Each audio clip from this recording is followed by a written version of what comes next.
देशांतर, क्या पढ़ेंगे हम लोग? देशांतर, ठीक ना। देखिए बाबू, हम लोग अक्षांश के बारे में पढ़ गए थे, अक्षांश रेखा के बारे में पढ़ गए थे ना। तो वैसे ही क्या होता है कि ग्लोबे पर अक्षांश रेखा होता है जैसे ना, वैसे ही देशांतर रेखाएं होते हैं। क्या होते हैं? देशांतर रेखा होते हैं। देखिए क्या होता है कि जैसे ये देशांतर रेखाएं नहीं, अब बाबू आता है क्वेश्चन, सबसे बड़ी चीज़ है क्या कि देशांतर रेखा कहेंगे किसे कहेंगे हम लोग? नहीं, तो सबसे पहले देखिए हम लोग इसका डायग्राम बना लेते हैं, उसके बाद हम समझेंगे देशांतर रेखा कहेंगे किसे, ठीक ना। देखिए जैसे आप लोग देखते हो ये ग्लोब हो गया, ये हो गया ना, धरती हो गई है, और ये धरती पर आपको दिखाई नहीं देगा, ये जब भी दिखाई देगा तो ग्लोब पर दिखाई देगा। कहाँ दिखाई देगा? ग्लोब पर। अब धरती पर आप खोजते रहिए कहाँ रेखा पड़ रहे हैं, जाकर खोज लीजिएगा आप लोग। नहीं, धरती पर आप घूमते रहिए कि भाई सर बोले हैं कि हाँ एगो अक्षांश रेखा होते हैं, देशांतर होते हैं, तो यहाँ नहीं, वो ग्लोब पर आपको दिखाई देगा, ठीक ना। देखिए अब क्या होता है कि यहाँ देखिए आप लोग कि जैसे आप देखते हो कि देखिए बनता कैसे है यहाँ, ये तो आप जानते हो, ये ऐसे हो गया नहीं, या आप बना सकते हो इस तरह से, इसको देखो तो, जैसे देखिए ये ऐसे हो गया ना, इससे देख रहे हो ना, इसे ये क्या बन रहा है? ये अक्षांश बन रहा है। क्या बन रहा है? ये अक्षांश रेखा है। देख रहे हो ऐसे गोल गोल बन रहा है ना, ये इस तरह से। चलिए, और बीच में क्या होता है? भूमध्य रेखा होता है। बीच में क्या होता है? भूमध्य रेखा होता है, ठीक ना। तो अब देखिए अगर हम यहाँ से बना रहे हैं, तो देख रहे हैं ना, इसको आप ऐसे बनाइए, ऐसे बनाइए, ऐसे बनाइए, देख रहे हैं ना, ऐसे बनाइए, इस तरह से बनाइए, इस तरह से बनाइए, इस तरह से बनाइए ना। एक ग्लोब का आकार का बन गया ना। तो हम देखते थे कि इसमें बीच में क्या होता है, ये मान लो कि ग्लोब हो गया, सिंपल ग्लोब हो गया ग्लोब ना। अगर हम बाबू देखते हैं क्या कि एक और फिगर हम बना लेते हैं कि केवल देखो तो, अगर ये मान लो फिगर है हमारे पास, देख रहे हो ना, इस वो जो फिगर था इसमें क्या हो गया, अक्षांश और देशांतर दोनों आ गए, और इस फिगर को 3D फिगर बोला जाता है। क्या बोला जाता है? 3D यहाँ दर्शाया जा रहा है। नहीं, लेकिन समझने के लिए आपको सबसे बेहतरीन फिगर कौन होगा? देखिए ये होगा। देखिए अगर हम देखते हैं, ये तो आप जानते हो कि ये भूमध्य रेखा हो गया, या 0 डिग्री रेखा कह सकते हैं, या विषुवत रेखा, या यमनोत्तर कहते हैं इन्हें, इक्वेटर मत ना। देखिए अब एक चीज़ हम ध्यान देते हैं इसमें कि अगर ये जो है मतलब ये 0 डिग्री है ना जी, तो आप देखिए तो अब यहाँ से हम देखते हैं कि अगर हम इस पर इस तरह से खींचते हैं, इस तरह से खींचते हैं, देख रहे हो ना, इस तरह से ऐसे खींचते हैं, तो ये रेखाएं क्या होती है, देख रहे हो ना, मतलब ये आकर यहाँ मिलेंगे, ठीक ना, ऐसे मिलेंगे। तो देखिए, और यहाँ क्या होगा 180 डिग्री, नहीं, और यहाँ क्या होगा 180 डिग्री, देख रहे हो ना बात समझ रहे हो ना। देखिए तो आप देखिए क्या होता है, मतलब ये मतलब हमारा ध्रुव है नहीं, तो यहाँ एक और इसे बना लीजिए, यहाँ 180 डिग्री और यहाँ 180, यहाँ 180 और यहाँ 180, तो यहाँ ऐसे कर लीजिए 180 और यहाँ 180। तो देखिए तो आप उत्तरी, ये ध्रुव कौन सा है? उत्तरी ध्रुव है। कौन सा? ये उत्तरी ध्रुव है। ये क्या है? उत्तरी ध्रुव है। और ये क्या है आप? दक्षिणी ध्रुव है। ये क्या है? दक्षिणी ध्रुव है। नहीं, चलिए अब एक चीज़ यहाँ देखिए आप लोग कि यहाँ कुछ आप लोग दिखाई दे रहा होगा कि जैसे ही ऐसे आप ऐसे बढ़ के ऊपर जा रहे हो और ऐसे आ रहे हो, तो यहाँ ऊपर जा रहे हो तो क्या हो रहा है कि इनके बीच की दूरी कम ही आ जा रहा है, नहीं कम हो रहा है ना। इनके बीच की दूरी क्या हो रहा है? कम होने लग रहा है। दिखाई दे रहा है आप लोग को? इनके बीच की दूरी क्या हो रहा है? कम हो रहा है ना। चलिए तो देखिए वो क्या होगा कि उत्तरी ध्रुव से दक्षिणी ध्रुव को मिलाने वाली रेखा को, उत्तरी ध्रुव से दक्षिणी ध्रुव को मिलाने वाली रेखा को, मतलब काल्पनिक रेखा को, कैसी रेखा को? काल्पनिक रेखा को क्या कहते हैं? अक्षांश कहते हैं। मतलब उत्तरी ध्रुव तथा दक्षिणी ध्रुव, कौन बाबू? दक्षिणी ध्रुव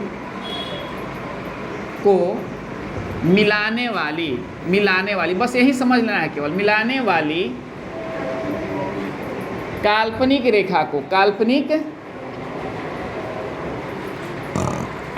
रेखा को अक्षांश क्या कहते हैं? देशांतर कहते हैं। अक्षांश नहीं, देशांतर कहते हैं, देशांतर कहते हैं। बात समझ ना आप लोग। या आप ये भी कह सकते हो क्या, पता ना कि देखिए तो धरती पर ऊर्ध्वाधर रूप में खींची गई काल्पनिक रेखा को कमी वाली, धरती पर ऊर्ध्वाधर के रूप में खींची गई काल्पनिक, यहाँ पर आप लोग ऐसे बैठिए ना, आप लोग बैठिए, घसा के आप सब घर थोड़ा सा यहाँ बैठ जाओ यहाँ। अरे उसी पर कहे कि देखो उस पर तो 4 को बैठल है, इस पर 3 करना है, तो जरूरी है कि वही में बता ना। देखिए आप क्या देखिएगा, या आप ये कह सकते हो, क्या देखो तो क्या कह सकते हो बाबू, मतलब ग्लोब पर ऊर्ध्वाधर के रूप में, नहीं ऊर्ध्वाधर रेखाएं जो काल्पनिक होती है उसे क्या कहते हैं हम लोग, देशांतर कहते हैं।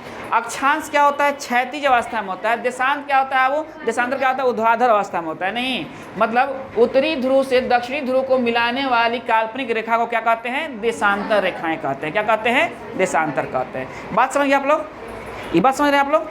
चलिए हम नोट करा देंगे, आप लोग पढ़िए मत ना। चलिए देखिए, आप देखिए एक वो चीज़ समझिए इस पर, अगर आपके दिमाग में नोट हो जा रहा है तो फिर नोट करने की कोई जरूरत नहीं है। और बाबू नोट मत कीजिए, दिमाग में नोट कर लीजिए तो ज़्यादा बेटर रहेगा ये। नहीं, अब एक वो बात देखिए यहाँ से, और ये देखो तो ये 180 और ये 180, नहीं देखिए इधर क्या है, देखिए तो हाई कौन भाग होता है, देखिए तो देखिए हाई उत्तर होता है, दक्षिण होता है, हाई पश्चिम होता है, हाई पूरब होता है। नहीं तो इधर का जो देशांतर, देशांतर ऐसे से ना बढ़ रहा है, देख रहे हैं ना, तो इधर का देशांतर है, कौन देशांतर होगा, पश्चिमी देशांतर होगा। क्या होगा, पश्चिमी देशांतर होगा ना।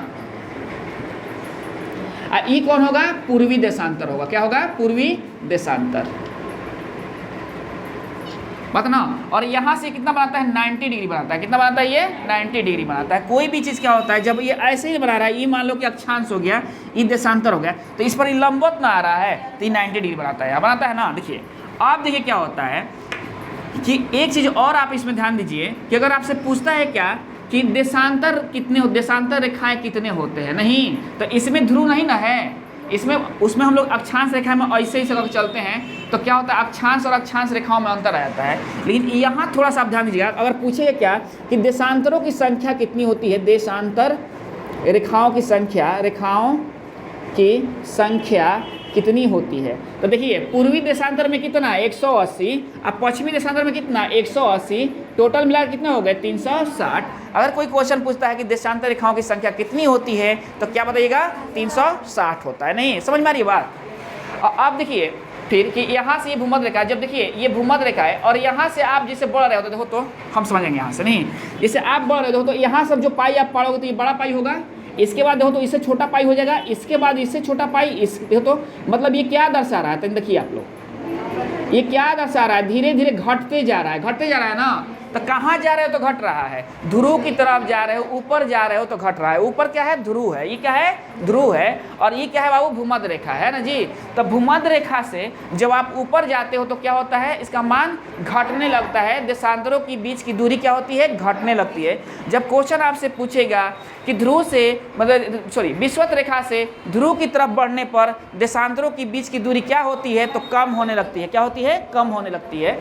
तो अब जाहिर सी बात है कि यहाँ क्या होता है, कितना दूरी होता है, तो याद रखिएगा कि भूमध्य रेखा पर दो देशांतरों के बीच की दूरी कितनी होती है, 111.32 किलोमीटर। नहीं अक्षांश में क्या पढ़े हैं कि दो अक्षांशों के बीच की दूरी 111 किलोमीटर होती है। कितनी होती है, 111 किलोमीटर होती है। बात समझिए ना आप लोग। हम लोग अक्षांश में ही ना पढ़े हैं कि अक्षांश में क्या होता है कि चारों तरफ कहीं भी जाओगे तो दूरी समान होती है, दूरी बराबर होती है। आप लोग नहीं पढ़े हो, आप लोग भी बता दी जाएगी पीछे वाला क्लास ना। देखिए अब आप यहाँ ध्यान दीजिए कि यहाँ क्या है और इसमें क्या होता है, देशांतर में क्या होता है वो कि हम जैसे ही भूमध्य रेखा से उत्तरी ध्रुव की तरफ बढ़ते हैं तो चाहे ध्रुव की तरफ बढ़ते हैं तो क्या होता है वो दूरी में कमी आने लगती है। और जब ध्रुव से हम बाबू कहाँ आएंगे, भूमध्य रेखा की तरफ आएंगे तो देशांतरों में क्या होगा, वृद्धि होने लगेगा, दूरी में क्या होगा, वृद्धि होने लगेगा। याद ध्यान रखिए, आप क्वेश्चन पूछता है इससे ना कि ध्रुव से भूमध्य रेखा की तरफ आने पर दो देशांतरों के बीच की दूरी में क्या परिवर्तन होता है, तो बढ़ जाता है। क्या होता है, बढ़ जाता है। लेकिन देखो तो नीचे से अगर ऊपर जाते हैं तो क्या होता है, घट जाता है। तब पूछता है क्या कि भूमध्य रेखा पर दो देशांतरों के बीच की दूरी कितनी होती है, तो 111 नहीं बात ना। भूमध्य रेखा पर, भूमध्य रेखा पर नहीं क्या वो दो देशांतरों की बीच की दूरी, समझ में आ जाएगा ना, समझ में आ गया ना आप लोगों। चलिए आप देखिए एक चीज और यहाँ से, ये तो आप लोग देख लिए। अब भाई देखिए, ये जो अक्षांश होता है ये पूर्ण वृत्त होता है। क्या होता है? ये पूर्ण वृत्त होता है। क्या होता है? पूर्ण। ये तो भाई पूरा वृत्त खींचा गया है, तो देख रहे हो वो अक्षांश बनते चला जा रहा है ना, ऐसे ऐसे बन गया ना अक्षांश, देख रहे हो ना, नहीं बनते चला जा रहा है, ग्लोब बन गया है ना ऐसे। लेकिन देखिए बाबू, इसको पूरा खींचे हो, इसको आधा खींचे हो, फिर आधा खींचे हो, ये पूरा गोल है, आधा खींचे हो, तो पूछेगा क्या कि जो अक्षांश होते हैं, देशांतर होते हैं, वो अर्धवृत्त होते हैं। क्या होते हैं? अर्धवृत्त। और जो अक्षांश होते हैं वो क्या होते हैं? पूर्णवृत्त होते हैं। क्या होते हैं? वो पूर्णवृत्त होते हैं। नहीं, इस पर आप लोगों को बताया गया था कि अक्षांश जब हम बताए थे तो बताए थे क्या कि उत्तरी अक्षांश 23.5 डिग्री, 23.5 डिग्री, इसे क्या कहते हैं? कर्क रेखा कहते हैं। इस पर ऐसा कोई चीज़ नहीं है कि वो हम देशांतर में पढ़ रहे हैं, बात ना। इस पर क्या होता है? ये अक्षांश में होते हैं कर्क रेखा और मकर रेखा। ये कर्क रेखा कहते हैं, और यहाँ क्या होगा? मकर, 23.5 डिग्री दक्षिणी, बात ना। वो अक्षांश को क्या कहते हैं हम लोग? मकर रेखा कहते हैं, बात। चलिए, अगर क्या होता है कि 66.5 डिग्री उत्तरी अक्षांश पर आप आते हो तो उसे क्या कहते हैं? हम आर्कटिक वृत्त कहते हैं। और 66.5 डिग्री दक्षिण में आते हो तो उसे हम अंटार्कटिक वृत्त कहते हैं, ठीक ना। बात समझे ना आप लोग? तो देखिए वो वृत्त ना कहते हैं, देख रहे ना, वृत्त कहते हैं, तो यही ना पूर्ण वृत्त है। अक्षांश है ना पूर्ण वृत्त है, देशांतर पूर्ण वृत्त है। तो देशांतर से और क्वेश्चन क्या पूछेगा आपसे? क्या पूछेगा कि देशांतर कैसा है? पूर्ण वृत्त है, अर्धवृत्त है, बात है ना। मतलब क्या है? 4 का ऑप्शन रहेंगे तो आप क्या कहिएगा? अर्धवृत्त है। लेकिन बाबू आपसे पूछेगा अक्षांश क्या है तो क्या कहिएगा? पूर्ण वृत्त है, बात है ना। ये बस में है ना, हमारी पृथ्वी के बारे में हम लोग पढ़ रहे हैं, पृथ्वी कौन कौन सी रेखाएं हैं, ठीक ना। चलिए अब देखिए,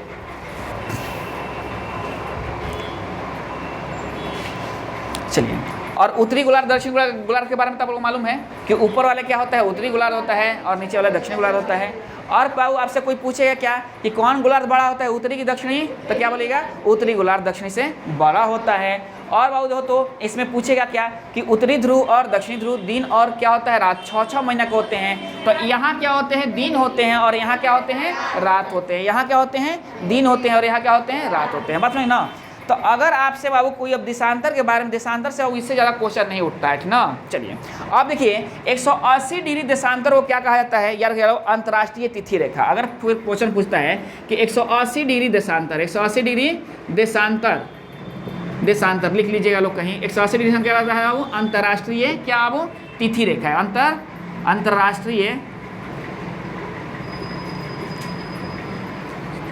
तिथि रेखा। क्या कहते हैं बाबू? तिथि रेखा।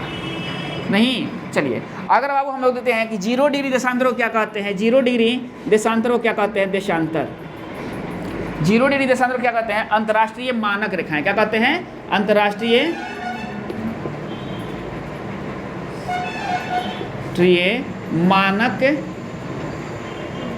मानक रेखाएं। क्या कहते हैं वो? मानक रेखाएं। समझ बात आप लोग?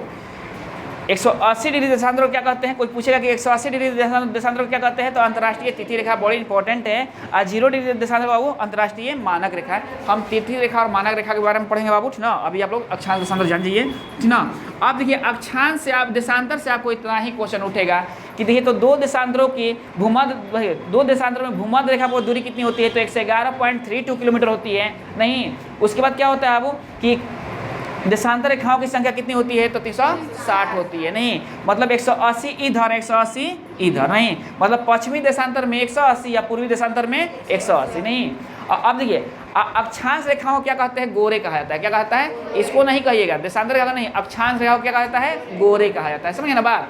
तो इतना ही तो आपको अक्षांश देशांतर से कहानी को जानना था।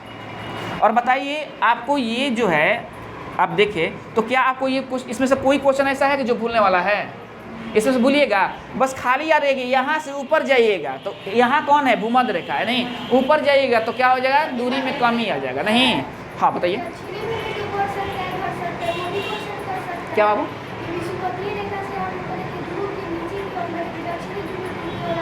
हाँ बस वही कर देगा, हाँ वो कर देगा। नहीं, यहाँ से नहीं, देखो यहाँ भी आएगा ना तो वही होगा। देखिए ये मत समझिए। अच्छा देखिए, 180 डिग्री उत्तरी, 180 डिग्री दक्षिणी दोनों एक ही चीज़ है। दोनों एक ही चीज़ है। दोनों क्या है? एक ही चीज़ है। समझ ना बात? 180 डिग्री उत्तरी और चाहे 180 डिग्री दक्षिणी, दोनों क्या है? एक ही चीज़ है। अगर आपसे वो केवल ये पूछेगा क्वेश्चन, नहीं अच्छा मान लो घबराने के लिए कभी पूछ दिया कि भूमध्य रेखा से दक्षिणी ध्रुव की तरफ जाने पर क्या होगा, तो वही होगा जो बाबू उत्तरी ध्रुव पर जाने पर होगा। समझे ना बात? ये सब एक ही चीज़ है, दोनों एक ही चीज़ है। इसलिए लिख दिया है कि देखो, तो उत्तरी ध्रुव 180 डिग्री उत्तरी ध्रुव और दक्षिणी ध्रुव दोनों का मान एक ही होता है, दोनों का मान एक ही होता है। बात समझ ना आप लोग? नहीं कोई दिक्कत है? अब आप भूलिएगा, कोई पूछेगा क्या ये देशांतर किसे कहते हैं तो नहीं बता दीजिएगा। उत्तरी ध्रुव से दक्षिणी ध्रुव को मिलाने वाली ऊर्ध्वाधर काल्पनिक रेखाएं वो क्या कहते हैं? देशांतर कहते हैं। और बाबू क्या होता है, क्षैतिज अवस्था में जो रेखाएं होती है उसे क्या कहते हैं? अक्षांश कहते हैं। अब कोई दिक्कत रह जाएगा आप लोग को? इससे कोई क्वेश्चन भूल हो जाइएगा क्या आप लोग? भूल जाइएगा हो? बस में ना। चलिए अगर नोट करना है तो इसको कहीं बना कर नोट कर लीजिए आप लोग। समझ ना बात?